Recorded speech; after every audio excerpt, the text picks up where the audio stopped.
बिहार के जमुनापुर गांव में उस दिन एक अलग ही रौनक थी। बिजली वैसे तो गांव में अक्सर गुल ही रहती थी, लेकिन आज हर घर के बाहर झिलमिल बल्ब जल रहे थे। किसी ने जनरेटर किराए पर मंगाया था और गांव की गलियां देर रात तक रोशनी में डूबी हुई थीं। आज धीरज की शादी थी और अब बारात लौट आई थी। दुल्हन को घर के आंगन में उतारा जा चुका था। रीना लाल जोड़े में, शर्म से झुकी हुई, पर अंदर से बेहद डरी हुई। धीरज का परिवार उसे हंसी ठिठोली में आशीर्वाद दे रहा था, लेकिन रीना की आंखें बार बार अपने आंचल में बंधी गठरी की ओर चली जाती। उस गठरी को उसकी मां ने विदाई के समय उसके आंचल में चुपचाप बांध दिया था। ये मंगल गठरी है बेटा, इसे हमेशा अपने साथ रखना। इसमें माँ बाप की दुआएं और घर की इज्जत बंधी है। इसको खोलना मत। रीना ने माँ के कांपते हाथों से गठरी ली थी। उसमें क्या था उसने कभी नहीं देखा, बस सुना था कि इसमें चावल, हल्दी, गुड़ और कुछ सिक्के होते हैं। रीना को विदा करते हुए उसकी माँ का गला भराया था। जितनी तकलीफ आए सब सह लेना बेटा, पर इज्जत बनाए रखना। रीना के पिता ने बस सिर झुकाकर आशीर्वाद दे दिया था। अब रीना जमुनापुर के उस बड़े घर में खड़ी थी जहां उसका नया जीवन शुरू होना था। धीरज उसे सीढ़ियों से ऊपर उसके कमरे में ले गया। रास्ते भर लोग पीछे से हंसते और फुसफुसाते रहे। नई दुल्हन की चाल में शर्म है या डर? कमरे में पहुंचकर धीरज ने दरवाजा बंद किया। वह रीना के पास आया। तुम बहुत सुंदर लग रही हो। तुम्हारे जैसी दुल्हन तो सपने में भी नहीं सोची थी मैंने। रीना हल्की मुस्कान लाई और धीरे से बोली, हम ठीक हैं। धीरज ने आगे बढ़कर उसका हाथ पकड़ा। उसकी उंगलियों का हल्का सा स्पर्श भी रीना को कंपा गया। धीरज ने उसकी आंखों में झांकने की कोशिश की, लेकिन तभी बाहर तेज आंधी चलने लगी। खिड़कियों के शीशे कांपने लगे। धीरज ने झुंझलाकर कहा, अरे यार, ये गांव भी हमेशा मौसम बिगाड़ देता है। वह खिड़की बंद करने के लिए गया। रीना धीरे धीरे बिस्तर के पास बैठ गई। उसने अपनी गठरी को देखा। गठरी जैसे अंदर से गर्म हो रही थी, हल्की हल्की तपिश। उसने माँ की बातें याद की, इसे खोलना मत। धीरज खिड़की बंद करके वापस आया। कमरे में अब मोमबत्ती की हल्की रोशनी थी। दोनों के बीच खामोशी पसर गई। तुम डरी हुई लग रही हो, क्या हुआ? धीरज ने पूछा। रीना ने सिर हिलाया।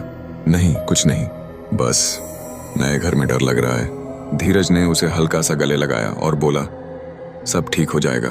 तुम अब यहाँ मेरी हो, इस घर की रानी हो। धीरे धीरे रात बीतती गई। बाहर हवाएं तेज होती गईं। मोमबत्ती की लौ कांपने लगी। रीना को अचानक ऐसा लगा जैसे कोई उसे देख रहा है। वह कमरे के एक कोने की ओर देखने लगी। वहां कुछ नहीं था, बस अंधेरा, मगर उसे लगा जैसे कोई परछाई वहां खड़ी है। उसने आंखें बंद की और मन ही मन कुछ बुदबुदाई, मंगल गठरी, हमारी रक्षा करना। और तभी गठरी से एक धीमी सी फुसफुसाहट की आवाज आई। रीना चौंक कर पीछे हट गई। गठरी अपने आप थोड़ी सी हिली। उसकी सांसें तेज हो गईं। उसने धीरज की ओर देखा। धीरज अब गहरी नींद में सो चुका था। रीना गठरी की ओर झुकी।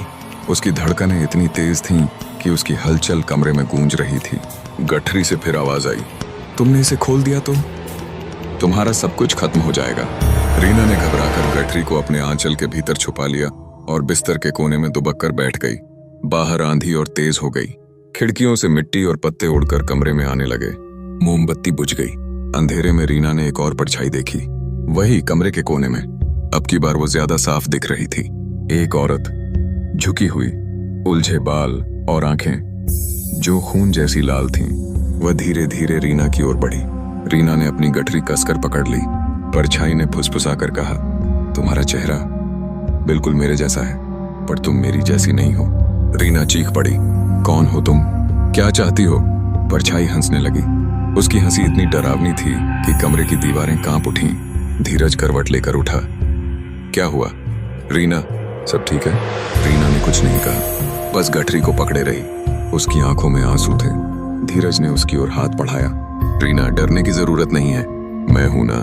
परछाई अब गायब हो चुकी थी, मगर उसकी हंसी अब भी कमरे में गूंज रही थी। रीना ने गठरी की ओर देखा।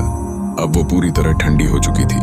उसने खुद से कहा, माँ, आपने मुझे इसमें क्या दे दिया है? ये क्या रहस्य है? धीरे धीरे रात गुजर गई, मगर रीना को नींद नहीं आई। उसके मन में बार बार वही आवाज गूंज रही थी, तुम मेरी जैसी नहीं हो। अगली सुबह धूप निकली। गांव के लोग रीना को देखने आए। उसने सबके सामने खुद को सामान्य दिखाने की कोशिश की, लेकिन उसके चेहरे पर डर अब भी था।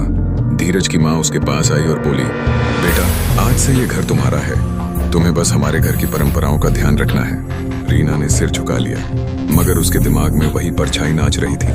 वो जानती थी यह परछाई इतनी आसानी से उसका पीछा नहीं छोड़ेगी। सुबह गांव के लोग जब रीना को देखने आए तो सबने उसकी सादगी और सुंदरता की तारीफ की।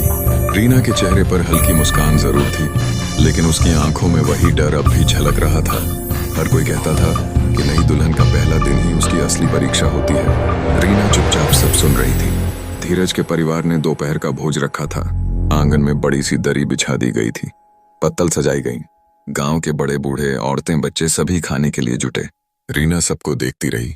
कुछ औरतें उसकी तरफ देखकर आपस में धीरे धीरे बातें भी कर रही थीं। शाम को जब सब मेहमान चले गए तो घर में शांति हो गई। रीना कमरे में लौटकर गठरी के पास बैठ गई। उसने गठरी को गोद में रख लिया। गठरी अब भी भारी और रहस्यमय लग रही थी। उसके मन में बार बार माँ की बातें गूंज रही थीं। इसमें घर की इज्जत बंधी है, इसे कभी मत खोलना। रीना गठरी को ताकती रही। उसके मन में सवाल उठ रहा था कि आखिर इसमें ऐसा क्या है जो मुझे बार बार डराता है। रात हुई तो गांव के बाहर के खेतों से अजीब सी आवाजें आने लगीं। धीरज थक कर जल्दी सो गया। रीना को नींद नहीं आ रही थी। उसकी नजर खिड़की की ओर चली गई। वहां फिर वही परछाई खड़ी थी। इस बार परछाई का चेहरा और भी विकराल था। उसके उलझे बाल और खून टपकाती आंखें रीना को घूर रही थीं। परछाई ने कहा, रीना, मेरी जगह क्यों ले ली तुमने? रीना कांप उठी। उसने गठरी को कसकर पकड़ लिया। परछाई ने फिर कहा, गठरी खोलो और सब देख लो। रीना ने सिर हिलाया। उसने गठरी को और जोर से भींच लिया। परछाई की हंसी कमरे में गूंज उठी। उसकी आवाज दरवाजे की दरारों से निकलकर पूरे घर में फैलने लगी। रीना घबराकर बिस्तर के कोने में दुबक गई। उसने देखा कि परछाई धीरे धीरे कमरे की दीवार पर चढ़कर छत में समा गई। रीना को अब ठंड लगने लगी थी। उसने गठरी को सिरहाने रख दिया और घुटनों में सिर छिपा लिया। सुबह हुई। घर में हलचल थी। गांव के एक आदमी के घर में रात अचानक आग लग गई थी। लोग कह रहे थे कि यह किसी अपशकुन का नतीजा है। धीरज के पिता गांव के चौपाल पर जाकर बाकी लोगों से बातें करने लगे। गांव के कुछ लोग कह रहे थे कि यह नई दुल्हन के आने के बाद हुआ। शाम तक बात फैल चुकी थी। कई लोग घर के बाहर खड़े होकर कानाफूसी करने लगे। धीरज की मां ने रीना को डांटते हुए कहा, देखो बेटा, गांव में लोग बातें बना रहे हैं, हम पर सवाल उठा रहे हैं, कोई उल्टी सीधी हरकत मत करना। रीना चुप रही। रात हुई तो रीना फिर गठरी के पास बैठ गई। उसने उसे खोलने की कोशिश की, लेकिन जैसे ही उसने पहला धागा खींचा, खिड़की अपने आप खुल गई। बाहर से तेज हवा अंदर आ गई। मोमबत्ती बुझ गई। अंधेरे में रीना ने देखा कि वही परछाई फिर आ गई थी। परछाई दीवार पर चढ़कर सीलन वाले कोने में बैठ गई और बोली, खोल दो रीना, तुम्हें पता चल जाएगा कि तुम कौन हो। रीना ने डरते डरते गठरी का धागा थोड़ा और खोला। गठरी के भीतर से हल्दी और चावल की खुशबू आई, लेकिन उसके नीचे एक काले कपड़े में लिपटी हुई चीज थी। उसने काला कपड़ा हटाया तो वहां एक छोटी सी कटोरी में सूखी हुई पत्तियां और कुछ अजीब सी हड्डियां थीं। परछाई हंसने लगी। उसकी हंसी इतनी डरावनी थी कि रीना ने गठरी बंद कर दी और जोर से रोने लगी। तभी दरवाजा खुला और धीरज कमरे में आ गया। धीरज ने पूछा, अब क्या हुआ रीना? रीना ने कुछ नहीं कहा। उसने गठरी सिरहाने रख दी और चुपचाप लेट गई। धीरज ने देखा कि रीना का चेहरा पीला पड़ गया था। उसने समझा शायद थक गई होगी। रात बीत गई। परछाई की हंसी अब रीना के सपनों में गूंजने लगी थी। सुबह गांव में एक और बुरी खबर आई। चौपाल के पास खड़ा पुराना पीपल का पेड़ गिर गया था और उसके नीचे दबकर एक बच्चा मर गया। गांव में लोग और डर गए। कई लोग घर के बाहर खड़े होकर कह रहे थे कि ये सब नई दुल्हन के आने के बाद हो रहा है। धीरज के पिता ने गुस्से में आकर धीरज को डांट दिया कि इस लड़की को कहीं ओझा तांत्रिक के पास ले जाओ। धीरज ने मना कर दिया। उसने कहा कि रीना ठीक है, पर रीना खुद अब डरने लगी थी। उसी रात उसने सपना देखा कि वह परछाई बनकर खुद को देख रही है। उसके कपड़े फटे हुए हैं, आंखों से खून बह रहा है और वह हवा में उड़ रही है। वह जोर से चीख पड़ी और नींद से जाग गई। धीरज ने उसे शांत करने की कोशिश की, लेकिन अब रीना के मन में सवाल था। उसने खुद से कहा, माँ, आपने गठरी में आखिर क्या रख दिया? उसने आंसू पोंछते हुए गठरी की ओर देखा। गठरी से धीमी आवाज आ रही थी, खोल दो रीना, सच तुम्हें जानना ही होगा। अगले दिन गांव में अजीब सी खामोशी थी। लोग अब धीरज के घर से कतराने लगे थे। जब भी कोई बाहर निकलता और रीना को दरवाजे पर बैठा देखता तो फुसफुसाते हुए आगे बढ़ जाता। कुछ औरतें पानी भरते हुए कह रही थीं कि ये लड़की तो अपशकुन है। धीरज को यह सब सुनकर बहुत गुस्सा आ रहा था। उसने एक दिन रीना से कहा, रीना, मैं ये सब और बर्दाश्त नहीं कर सकता। लोग तुम्हें ताना मारते हैं और मुझे भी। आखिर ये सब कब तक चलेगा? रीना ने धीरे से कहा। मुझे भी समझ नहीं आ रहा, लेकिन मुझे लगता है सब कुछ इस गठरी से जुड़ा है। धीरज ने चौंक कर उसकी तरफ देखा। रीना ने कहा, हाँ, माँ ने मुझे इसे कभी ना खोलने के लिए कहा था, लेकिन इसके अंदर कुछ ऐसा है जो मुझसे बार बार कहता है कि मुझे खोलो। धीरज ने झुंझलाते हुए कहा, ये सब फालतू बातें हैं। गठरी में कोई जादू टोना नहीं है, लोग यूं ही डरते हैं। लेकिन रीना अब तक तय कर चुकी थी। रात को उसने गठरी उठाई और अकेले घर से बाहर निकल पड़ी। गांव के बाहर एक बूढ़ा तांत्रिक रहता था। लोग उसे बाबा शिवानंद कहते थे। रीना ने सुना था कि वह मरे हुए लोगों की आत्माओं से बात कर सकता है। गांव से बाहर का रास्ता सुनसान था। चारों तरफ खेत और झाड़ियों के बीच से गुजरते हुए रीना उस कच्ची पगडंडी पर चल रही थी। गठरी उसके हाथ में थी और उसका मन लगातार डर और जिज्ञासा के बीच झूल रहा था। आधे घंटे बाद वह तांत्रिक की झोपड़ी के सामने पहुंची। झोपड़ी के बाहर दिए की रोशनी हल्की सी झिलमिला रही थी। रीना ने डरते डरते झोपड़ी के अंदर झांका। वहां एक कोने में बाबा शिवानंद आंखें बंद किए बैठे थे। उनके चारों तरफ राख और पत्तियों का घेरा बना था। रीना ने धीरे से कदम रखे और उनके सामने गठरी रख दी। बाबा ने आंखें खोली। उन्होंने गठरी की तरफ देखा और कहा, इसे खोलो। रीना ने कांपते हाथों से गठरी खोली। उसके अंदर वही काले कपड़े में लिपटी हड्डियां और पत्तियां थीं। बाबा ने उन्हें गौर से देखा और कहा, यह किसी की मरी हुई आत्मा को बांधने की कोशिश है, लेकिन गलत तरीके से। ये जिससे जुड़ी रहती है उसे खोखला कर देती है। रीना के रोंगटे खड़े हो गए। उसने कांपते हुए पूछा, तो इसका क्या करना होगा बाबा? बाबा ने कहा, पहले मुझे बताओ ये किसने दी थी? रीना की आंखें भर आईं। उसने कहा, मेरी माँ ने, विदाई के वक्त।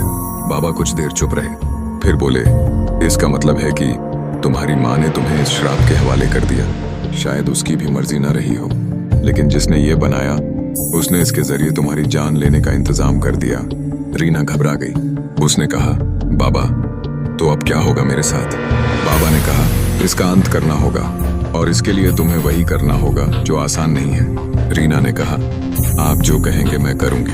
बाबा बोले, ये गठरी तुम्हारे मायके के पुराने पीपल के पेड़ के नीचे दफन करनी होगी, लेकिन ध्यान रखना, वहां पहुंचने से पहले भी वो परछाई तुम्हें बहुत डराएगी। ये तुम्हारी जैसी दिखती है क्योंकि ये तुम्हारे अंदर के डर और दुख को अपना चेहरा बना चुकी है। रीना की आंखों से आंसू बहने लगे। बाबा ने गठरी उसे लौटा दी और कहा, कल रात आधी रात के बाद जाओ और ध्यान रखना, इसे दफन करने से पहले पीछे मुड़कर मत देखना, चाहे जो भी हो। रीना गठरी को लेकर झोपड़ी से बाहर निकल आई। गांव लौटते हुए उसे हर तरफ से वही हंसी सुनाई दे रही थी। हवा में वही आवाज गूंज रही थी, रीना, मेरी जगह क्यों ले ली तुमने? उसकी रफ्तार बढ़ गई। घर लौटकर वह चुपचाप अपने कमरे में चली गई। धीरज ने पूछा भी कि कहाँ गई थी। उसने कोई जवाब नहीं दिया। रात भर वह गठरी को गोद में लेकर बैठी रही। उसकी आंखों में अब डर कम और निश्चय ज्यादा था। सुबह हुई तो गांव के लोग फिर उसके दरवाजे पर खड़े हो गए। कोई कह रहा था कि कल रात किसी ने गांव के बाहर रास्ते में भूतनी देखी। कोई कह रहा था कि पीपल के पेड़ पर उलटी लटक रही थी। रीना अब यह सब सुनकर सहम जाती थी, लेकिन अब उसमें एक अजीब सा हौसला भी आ गया था। धीरज की माँ ने रीना को फिर ताना दिया। धीरज ने भी अब उससे बात करना कम कर दिया। शाम होते होते रीना ने गठरी को अपने दुपट्टे में लपेटा और रात का इंतजार करने लगी। घड़ी में 12 बजे। उसने चुपचाप कमरे से निकलकर दरवाजा बंद किया और गांव के बाहर की पगडंडी पर चल पड़ी।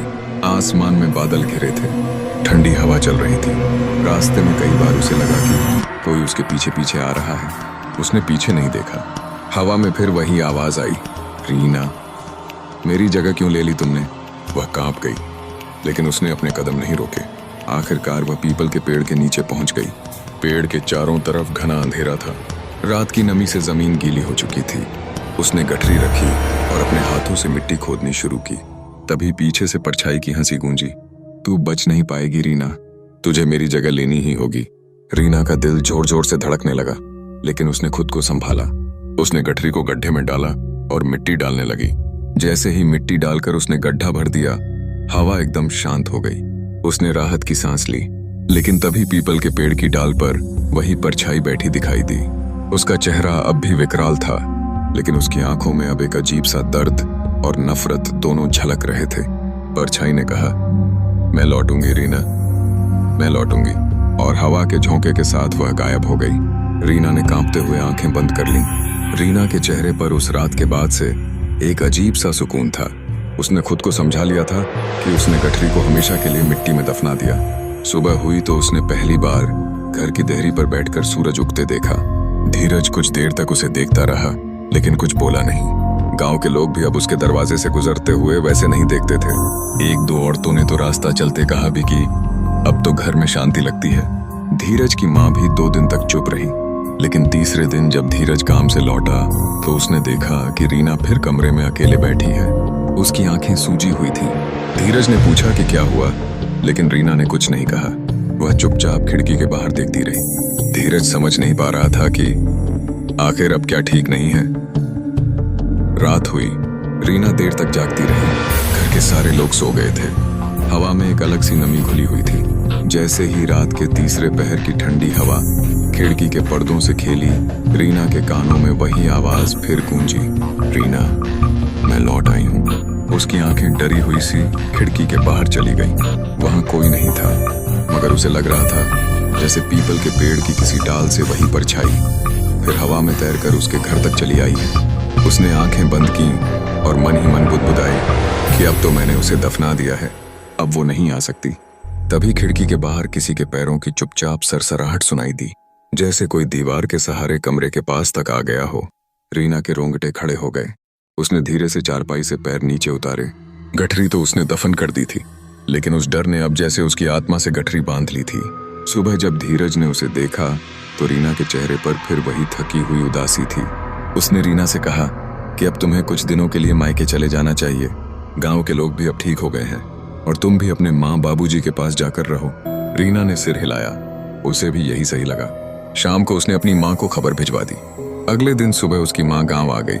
गांव के बाहर पीपल के पेड़ के पास से बैलगाड़ी गुजरते हुए रीना ने एक बार उस पेड़ की तरफ देखा। उसकी डाल पर अब भी एक परछाई सी बैठी थी। उसने आंखें फेर लीं। मायके पहुंचकर रीना को कुछ राहत महसूस हुई। उसके पिता ने उसका हाल पूछा। माँ ने माथा चूमकर कहा कि अब सब ठीक हो जाएगा।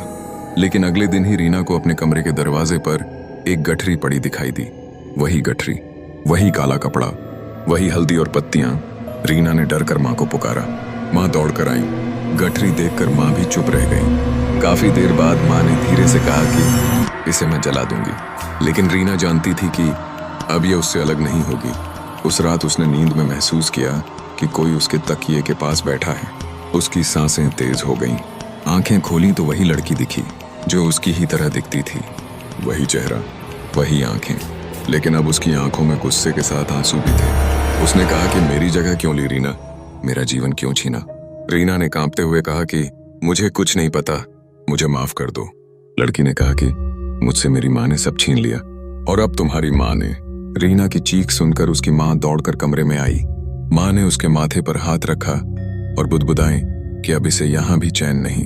सुबह रीना ने माँ से पूछा कि यह सब क्यों हो रहा है।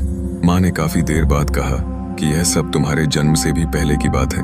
तुम्हारे पैदा होने से पहले तुम्हारा एक भाई था जो एक बीमारी में चला गया। तुम्हारे पिता ने तुम्हें बेटी होने के कारण कभी दिल से नहीं अपनाया, लेकिन मैंने हमेशा तुम्हें उस बेटे का स्थान दिया।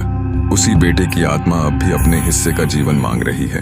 रीना के पैरों तले जमीन खिसक गई। उसने माँ से कहा कि अब क्या होगा। माँ ने कहा कि यह गठरी अब तेरे हिस्से की आत्मा को वापस लेने का तरीका बन चुकी है। या तो तू उसे अपना जीवन दे दे या खुद को उससे अलग करने के लिए किसी और का बलिदान करना होगा। रीना चुप हो गई। रात हुई तो उसने तय कर लिया कि अब उसे डर के साथ नहीं जीना। वह गठरी उठाकर खेतों की तरफ चल दी। आसमान में बादल गरज रहे थे। हवा तेज हो रही थी। खेत के बीच में पहुंचकर उसने जोर से पुकारा कि अब और नहीं। अचानक वही लड़की हवा में प्रकट हो गई। उसने कहा कि तो क्या मुझे यूं ही अधूरा छोड़ दोगी रीना। रीना ने कांपते हुए कहा कि नहीं, आज मैं तुझे तेरी जगह लौटा दूंगी। उसने गठरी को अपने सीने से लगाया और अपनी आंखें बंद कर ली। धीरे धीरे हवा की सरसराहट तेज होती गई। आकाश में बिजली चमकी। खेतों के बीच खड़ी रीना को लगा कि उसकी आत्मा शरीर से अलग हो रही है। गांव के लोग कहते हैं कि उस रात खेतों में एक तेज चीख गूंजी थी। सुबह खेत में रीना बेसुध पड़ी मिली, लेकिन उसके चेहरे पर पहली बार शांति का भाव था। गठरी वहीं मिट्टी में मिल चुकी थी। गांव में लोग अब कहते हैं कि रीना ने किसी को मुक्त किया या खुद मुक्त हो गई। धीरज जब रीना को मायके से लेने आया तो उसने उसे देखकर सिर झुका लिया। रीना धीरे से बोली कि अब सब ठीक है, अब डर नहीं लगता। धीरज ने उसका हाथ पकड़ लिया। गांव लौटते वक्त बैलगाड़ी जब पीपल के पेड़ के पास से गुजरी तो डाल पर कोई परछाई नहीं थी, बस हवा में हल्की सी सरसराहट थी, जैसे कोई कह रहा हो अब सब ठीक है।